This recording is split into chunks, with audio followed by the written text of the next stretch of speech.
Hello everyone and welcome to our Let's Play series of Shadowrun Hong Kong. I'm making this silly voice, but I'm still Colonel RPG as usual. I've just been thinking, yeah. So we got Gaichu over here, a ghoul who's been killing the elders of the One Poa Gardens. And yeah, we found him out, and now we have to make a decision. And my decision is gonna be... this is kind of predictable. If you know me, this is kind of predictable. But yeah, my decision is gonna be to let him go. I have made up my mind, but first I'm gonna ask some questions. Very well, what would you like to know? Did you eat the elders? Some of them, not all. My condition requires that I consume raw metahuman flesh. I do not require a great deal to survive. Perhaps 3 or 4 pounds per week. Consequently, there is a vastly more supply than demand. Well, is this from your armor? And I show him my my piece of armor that I get. Oh yes, I felt a ragged edge on one of my shoulder plates. I assume I was removed when one of the police officers shot me with his rifle. The hazards of war include an unkept attire, unfortunately. Why would the elders have you killed instead of paying you? Any number of reasons, really. They're notorious cheapskates and will always try to save money when dealing with outsiders. It could be their natural inclinations towards profit. They may regard me as subhuman and therefore unworthy of respect. It could be that they felt I was too dangerous to allow to leave. It could even be that they simply did not like me. The net result is the same, however. They reneged on a deal we brokered and attempted to have me killed. A message must be sent. Blood must be paid. As they have hired you to kill me, they have obviously not learned their lesson. Yeah, let's teach them a lesson then. Well, if I let you leave, what will you do? Kill the rest of the elders and anyone else they sent to exterminate me. It is a matter of survival. Should I ever have the opportunity to work freelance again, potential employers need to understand the price of betrayal. These murders are my curriculum vitae in revenge. Well, I've made my decision. Oh, what then will you do? How will this story end? Come and work with me. I can be your face. Oh, curious offer. What are the elders? Will you allow me the satisfaction of killing them? Well, I won't, because I have to deal with them myself. You've done enough. And after all, maybe not all of them were in Magpie's assassination, but well, I wanted to see what they have. I want to see what they have to say first. I would counsel you not to believe their words, but you have the sound of one who is wary as a matter of course. Very well. Let us wait until a bit later in the night. Most pedestrians will be off the street, and it will be easier for us to approach the One Power without being noticed. Well, sounds like a plan. Sounds like a plan indeed. So we're outside with a ghoul. Yeah, that's right. So let's move. Where is he? Let me look at him. There he is. Kinda looks cool. It looks kinda cool, yeah. Okay, so nobody's in here. Nobody's gonna spot us. It's totally fine. It's now the late hours of the night and nobody's out and about. Let's get in here. Ooh. Okay, let's save. Haven't saved in a while. Seriously, I haven't saved in a long while. And speak with Elder Nigu. Things are gonna be interesting, I think. Let's position our guys over in this side. Not that it's gonna help, I don't think, but well, we'll see. We'll see. Elder, hi! So I got a friend for you. Oh, we need to be here, apparently. Nope. As you approach, Elder Nigu's eyes widen, her mouth falls open, and the veins on her neck bulge. What are you doing? You brought this thing into our home? Quick! Kill it before it kills us!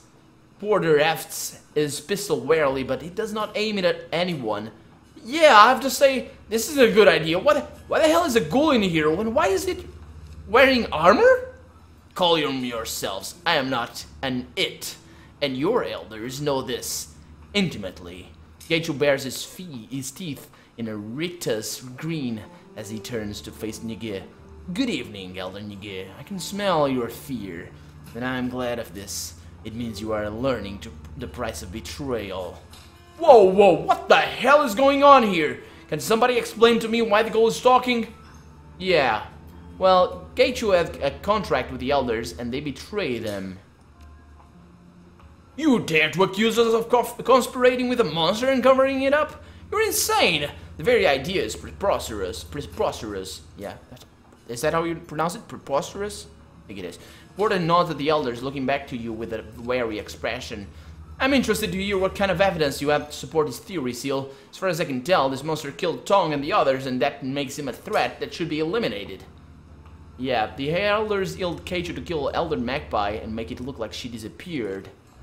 You believe this, vermin? This creature that feasts on meta-human flesh, that kills and dismembers our tribesmen? You are a naive and foolish man if that's the case. Nah. What kind of proof do you have that Magpie is dead? Nige, please. It matters where an elder is accused of breaking the law. The other elders generally judge them. In matters where all of them have been accused, I am authorized to act as a judge. Make your case, Shadowrunner. Okay, I found Magpie's necklace in the storm drains. That's one proof, right there. Porter takes a moment to examine the necklace. He nods at you. This is definitely an Elder Magpie's. If you found it in the storm drain, that's suspicious, but hardly proof of its own. Of course it's not proof. The number of things lost down the drains in Hong Kong must number in tens of thousands per year, and I'm certain that necklace isn't unique either. Well, there was a large amount of blood in a shower drain. So what? Perhaps you cut herself, and washed the cut off? Or perhaps you were mistaken about it being blood. You're simply guessing as to what happened. No, I'm not. I just tell you, motherfucker. I just told you there was blood. I'm not guessing. I know that. Shut up, bitch. That's true. It's not a guess. Shut up, Blam. Idiot. And even if it's her blood, that doesn't prove that the elders hired this ghoul to kill her. Well, the elders have always protected Wompa Garden to the best of their abilities. Yeah, she hasn't been seen in months, not by anyone. She wouldn't just disappear like that. Why didn't you tell her about the shapes and all that you found in her? Okay, whatever. Let's let the game tell the story. Well, that may be unlikely, but it's hardly impossible. You haven't established that the elders were involved. All you've done is make suspicions about it. What proof do you have that we hired and betrayed this creature? I won't sit by and listen to the idle accusations without any kind of concrete evidence to back it up. Yeah, so... what about the fight with the Hong Kong police force? How do you mean? What does that have to do with the elders and ghoul? Well, the evidence in the garage point to a fight with somebody using a sword. We allowed the police into Wompa Garden because they were hunting somebody. Oh, it wasn't because they asked nicely. Ah, well, interesting. Yeah, but in fairness, she did tell me that they were hunting somebody before. But anyway, they never told us who or why they were looking for their quarry. It didn't have anything to do with us. Geicho hisses through clenched teeth, addressing Port Lamb. I was only in the garage to collect payment from them. The ordinary residents were warned of the HKPF's arrival and were gone by the time I arrived. That's suspicious, I admit. Porter regards the elders for a long moment. It still doesn't prove that the elders knew it was the ghoul. Well, this piece of Geicho's armor I found in the garage, the markings on it prove it. You point out the armor's markings to Porter, and he nods with some satisfaction. This is from his armor, definitely, but how does it prove that the elders knew of the ghoul's existence? The police officers were abnormally armed and armored, with much heavier gear than a normal patrol. They were armed with armor-piercing, discarding sabot rounds. That's hardly standard issue. Lesser weapons wouldn't have broken that armor plate. If all they were looking for was common fugitive, why be prepared for a fight of that magnitude? Obviously, they knew what they were searching for. That doesn't mean we did. Oh, you Wompans don't allow police inside the area. Why make an exception this time? Yeah, face that way. They asked nicely. Yeah, it's such BS. Oh my god. Oh my god. The police were polite and asked our permission to enter. They were hunting a non-Wompan, and that was enough reason for us to allow them in. Porter considers this for a moment and then shakes his head. That doesn't add up, Nyege. Why would the police ask us for entry now? They've never been polite before, and they've always tried to force their way in here. It just doesn't ring true to me. Did you ask them to come in order to hunt down this school? Preposterous! Porter, you know what our community is like. We won't lie over something like this. This school has been lying the entire time, trying to cover its tracks. It still brutally murdered several elders. It's true, those murders were vicious and cruel. I don't see any way to explain that. This school is a monster for how he killed Tong and the others. Well, Tong's body was a mess, true, but he died quickly, from a sword blow to the neck. I struck Tong down with a single blow from my sword. The mess made of the body was to send the elders a message, but I had no desire to make Tong suffer. At any time, Nyege and the other elders could have made amends, and the killings would have ended. Instead, they hired a Shadowrunner to kill me. It's not about cruelty, it's about sending a message. That's not what I would have expected, looking at the body. You killed him before you dismembered him? That's right. And I killed the other elders in a similar fashion. There was no cause to prolong their suffering. The message was for the living elders, not the dead. The elders wished to treat me like a monster. I would terrorize them like one until they paid reparations for their mistake. Come on, you can't possibly believe this crazy story. It's absolutely insane. Yeah. Well, Tong wasn't tortured. There was an astral residue of pain or fear. There was no astral residue of pain or fear. He didn't even feel the blow. That's correct. I struck a single blow while his back was to me. His death was instant. Regrettable that he had to die for your folly, Nyege, but necessary to protect my reputation. You cannot believe what these people say.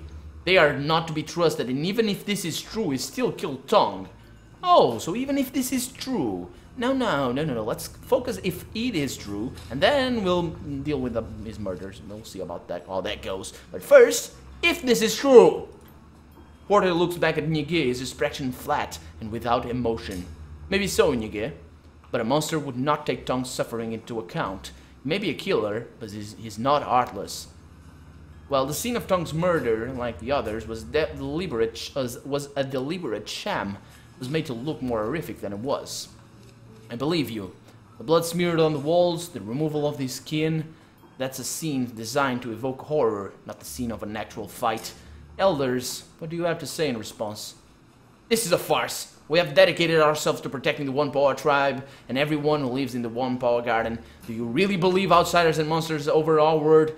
We who would only tried to end the killings. You've been duped, Porter. You and this Shadowrunner. I concur. Porter, you know me. You know the kind of person I am. I wouldn't be party to the killings of another elder. I can believe we're even entertaining the notion that we have to defend ourselves. We should be disposing of this school instead. If you think I'll forget this, you're sorely mistaken. I will not tolerate this kind of insult. And more proof. Yeah, the elders were all... Actually, I think I might have missed one. Well, we'll see. Yeah, I think I might have missed one proof, but I hope that's gonna be enough. Anyway, the elders were all too happy to have the red spears move into the garage, almost like they wanted to keep anyone curious about the fight away. Yeah, I noticed that. That's right. You even told me not to go find out what happened with the fight. You said the red spear ganger were moving in and to leave them alone. Why would you tell me not to look into it? Yeah, because I needed my I needed my etiquette to get in there. Besides, so it's just the gangers were effectively defending the proof, defending the scene of the crime, or not the crime, but the fight. I was only trying to protect you from the red spears. They're dangerous, which is why I wanted to deal with them directly. Well, Magpie's gear was missing, obviously missing. Why didn't he tell me that? He would have noticed, and Magpie's shop is locked up. Why didn't he want me to investigate? Pure supposition. You think it proves something that I didn't notice equipment missing? Magpie's shop is always a horrible mess.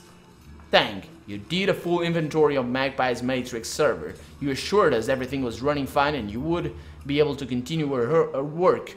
I find it hard to believe you missed something as obvious as missing equipment, especially while searching for her stock. Well, that's all I got. Hopefully it is enough. Alright, I think I have some idea of what's going on in here. So tell me. And? Elder Nigis says, what do you believe the real story is? Geichu seems to be telling the truth. Elders, too many facts don't add up. You are obviously hiding something, possibly a great deal, from the rest of the tribe. I'm sorry, but I have to take you into custody until the community can decide the extent and manner of your punishment. Death would seem appropriate to me, especially given that they kept up this charade even to you, one of their most trusted citizens. Don't you dare talk to me like that, you disgusting beast! Ip begins to raise his weapon. Oh, do that! Do that! And I'll show you how it goes. Porter reaches out to stop him. Ip reluctantly stops. Ip, no. Don't make this any worse than it is. Porter turns to face you. Thank you, Seal. I'll make certain that justice is meted out. Meted? No. Meted out. You are free to go, and I will ensure payment is delivered to you, so long as you take Geichu with you. I can't have him staying here. So you won't get any punishment. Well, you'll be coming with me. And... no, it's not everything. As you exit the Wampoa into the sweltering night air of the Kowloon streets, Geichu turns to face you. I confess, I am unhappy with the decision to allow the Wampoa elders to leave. We should have killed them, if for no other reason than to maintain our reputation. Well, that's why I let them leave. That's not how we do things. Geichu bows to you, head held very low. Man. Okay, it's a very, very serious sign of respect right there. I can accept this. I can accept this. I am unused to working with Shadowrunners and assumed you would see things as I do. Hopefully there is much I can learn from you. Shall we leave this place? I am eager to be done with the Wampoa Garden. Yeah, we shall leave this place. And we gain 2 karma. Why only 2 karma? Seriously? So much trouble for only 2 karma? Well, that is that. That is that. Let's go back to Bolt Hole. And let's visit and let's see what our next mission is gonna be. Board the train. And we have a new friend. Actually, let me just check that my objectives have all been completed. Yeah, it seems like that. I still haven't been paid, but, well, let's return to Hehoy. Hehoy, whatever. I don't know, Hehoy, it's probably Hehoy. But yeah. The MTR rockets noiselessly towards Hehoy along the edge of Kowloon Bay. The black water glitters in the night with the light of 1,000 reflected storefronts. Geichu stares sightlessly out the window, one hand pressed to the glass. The plot by the elders is exposed. The Portalam is in your debt. You have a new ally and the respect of the Wampoans. Sometimes everything goes right on a job. You count yourself lucky this one was one of those times. Yep, it was. I'm very happy with how that went. Although I did suspect that guy for no reason whatsoever. Well, but sometimes that's how it goes. Sometimes that's how it goes. Why is the game... okay, it's taking a little bit. Oh, I gained 8 karma. Thank you. Claim payment for runs at your mission computer. Let's do that. So I want to visit the Club 88, but we're gonna do that next episode, not this one. Let's go back to the mission computer and see what new missions I have. So where's the boat? There it is. So are these guys new? Maybe not. Huh. Well, I don't know. Let's go back in there. And let's go back. Oh, actually, what? We had what? Who's here? Our bunk? Oh, I need to sleep. That's right. That's right. I think oh, it's... what? Wait. Get some rest. It's an optional objective. Let's speak with Duncan, though. You look different, Kalim. Do I? Yeah. Like I flipped forward a few chapters instead of turning a page. I mean, you look like you just... not the you I knew. Well, I get it. You're you too, just a lot leaner. Yeah, remember how Lockjaw used to make fun of my gut? He used to call me Dunkin' Donut. I guess I got tired of that whole running out of energy walking upstairs thing. Plus, I needed to slim down to get into the academy. And once I got off my ass and started exercising, you know, really exercising, I found out that I loved it. And it's the focus, I guess. I don't have to think about anything. I just have to talk to. I don't have to talk to anyone. All I have to do is concentrate on my form and count my reps. No matter what happens after that, I've started my day by accomplishing something. So what about you? How are you doing? Well, well, I'm a little freaked out. I don't know this city at all. I feel like an alien here. Well, same here.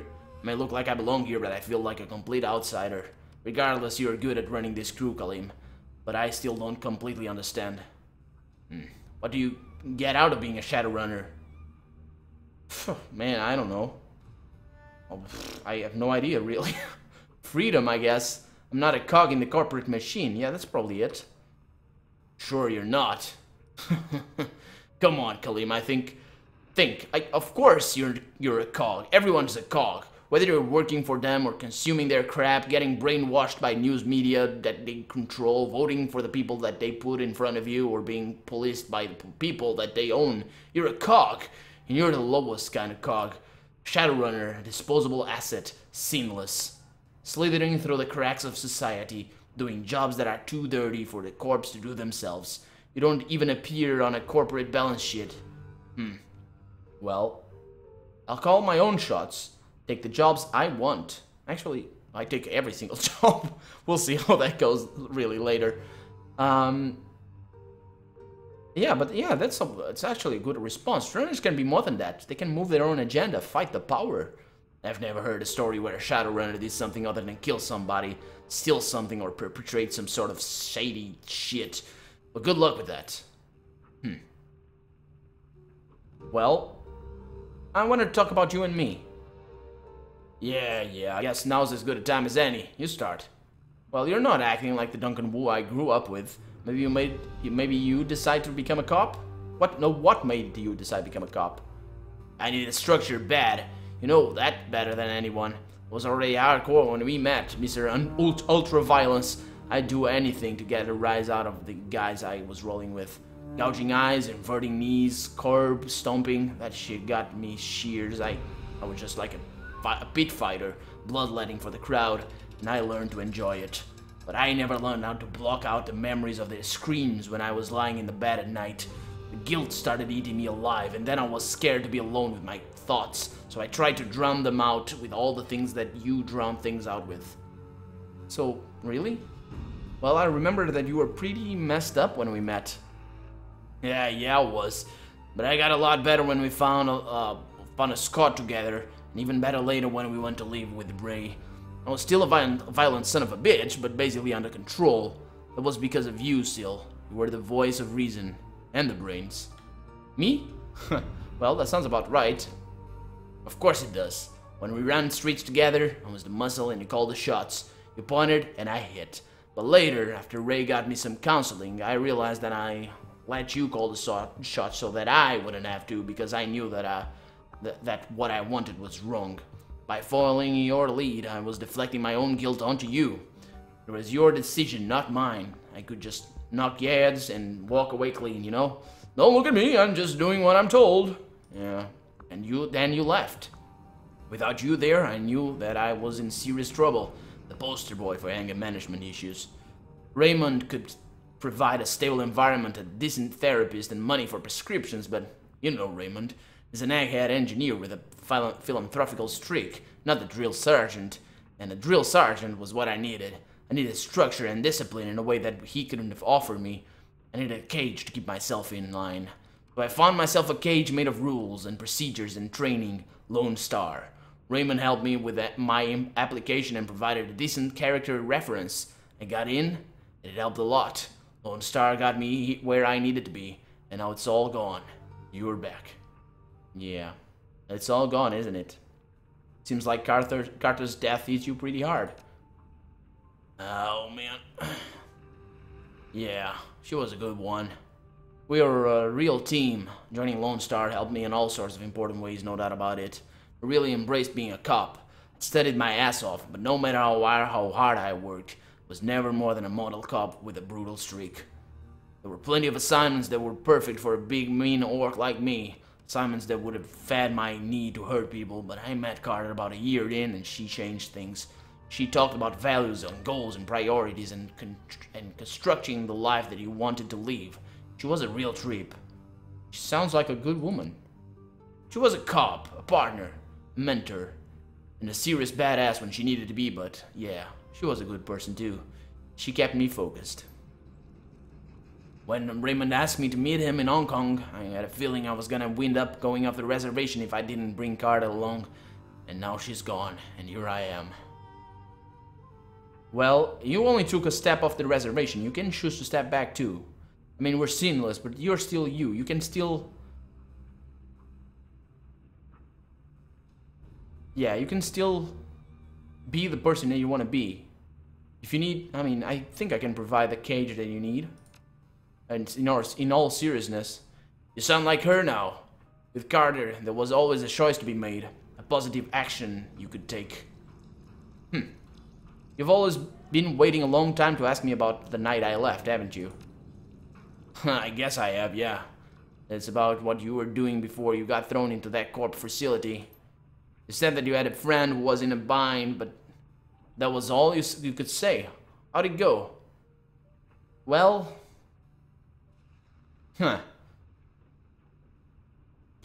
Yeah, let's say that I was betrayed.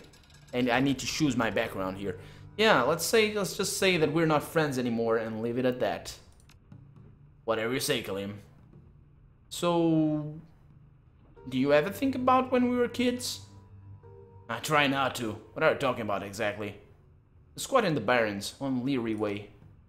Oh, that least of all. We're not exactly talking about an idyllic youth here, Kalim. Still was better than being on the streets. Sleeping in dumpsters, running from ghouls, fighting over scraps, defending your territory. If we hadn't fought that the place on Leary, found Lockjaw and Doubletray, we probably wouldn't be here. Why would we think about that back then? Well, I was just thinking about things DT used to say. Oh, improvise, adapt, overcome, that's how you beat the street. I remember. I remember Doubletray saying that, I remember Doubletray saying that. Was while we were living between the red-hot nukes and the 162's crazy-ass dwarf anarchists on one side and flesh-eating ghouls on the other. Those are the days that you long for? Long for? No! I was just thinking that it's the same now as it was back then. Yeah, survive and watch each other's back, I know. So what do you think about that last run? I don't know, Kalim. I've had enough of ghouls from one lifetime. The Barrens are full of them. Remember what the 162s did to that Azalplaner family that lived up the old town center? Remember how we found them? Yeah, it's not the kind of thing you forget. Tooth marks in the bones and all that. Yeah, made my stomach turn. Nobody deserves to go out like that. I don't know, Kalim. I don't think I'll ever get comfortable with having a ghoul on our crew. Made sense to keep those elders alive, by the way. Good call. We don't know anyone in the country. Seems wise to try and get some allies. Anyway, enough of that. Need anything else? Yeah, I don't know. Are you thinking about getting chromed up? With cyber? Oh my god, how many times are you gonna ask me that? Well, at least a couple dozen times. You always have the best reactions. I told you one time I was thinking about it when I was 13. Let it go. I'm not gonna pollute my body with that shit. You? Yeah, I'm a shaman, Wu. We don't tend to go in for a lot of cybernetic augmentation. Yeah, I guess we got a point there. It's a good thing, by the way. Better to keep yourself well in touch with the world around you. May not have your magic, but I know that's true. Well, let's talk later, Duncan. Yeah, later will be good. Don't get me wrong, catching up is nice, but I'm not used to being as social as this. That's one of the reasons why it was so nice to work with Carter. We both appreciated long silences. Yeah, sorry, man. Really sorry, man. She seemed like good people. It's all good. She's gone, and I've accepted that. I guess it's just been a big day is all. Anyway, good talk. Catch up with you later. Catch up with you later, Duncan. Catch up with you later. And I am gonna take a nap for right now. But I'm not gonna do that right now. I'm gonna wait for next episode. Because I'm thinking that we're gonna have another dream. Sleeping near the walled city. Apparently seems to have that effect. But anyway, I am Colonel RPG and this has been Shadowrun Hong Kong. I really hope you've enjoyed it. And if you did, go ahead and leave a comment, like the video, but above all, above everything else, as usual, thank you so much. I really appreciate you watching and I hope I'll see you next episode. Bye bye.